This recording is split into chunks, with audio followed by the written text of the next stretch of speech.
Let's talk about the C word, cancer. So from a surgical standpoint, we use the TNM system for every single cancer, where T stands for tumor,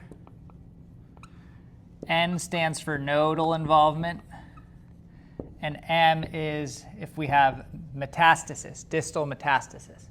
Anytime you have distal metastasis, it's depending, again, all cancers are completely different in the way we manage them. But a lot of times if you have distant mets, the candidate becomes non-operative. So like for prostate cancer, for example, if you have distant metastases, which come into the spinal cord, or excuse me, not spinal cord, the vertebrae, the spine, because of what's called Batson's venous plexus back here, you wouldn't do a prostatectomy, okay? Now, any type of cancer, we need tissue. So, for example, in breast, there's a BI-RADS score, and prostate, there's a PI-RADS score. So this just means that based on imaging, how likely is the lesion to be cancerous? And they give it a scoring system.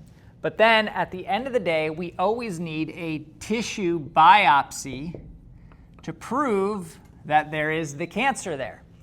So for prostate, we would do a prostate biopsy. For breast, we would do a little needle biopsy. So again, the imaging doesn't prove it, but it can give us a very good idea. And there's certain characteristics on different imaging. For example, calcifications, microcalcifications are bad.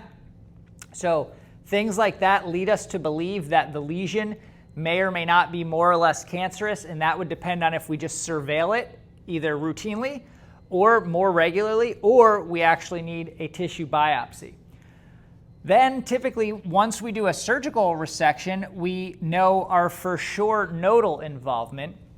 But again, in today's world, we can get a better idea of lymphadenopathy with MRI and PET scanning, depending again on the cancer. So all you guys are going to have your different specialties and cancers that you're good at. So again, each one is a little bit different. But once we get, so for maybe colon cancer, for example, once I do my colectomy, then I look at the nodes. And each cancer, too, is different on how it's graded based on the tumor. So some cancers, it's size. Others, it's based on the histology. It really depends. And the easiest thing for me is if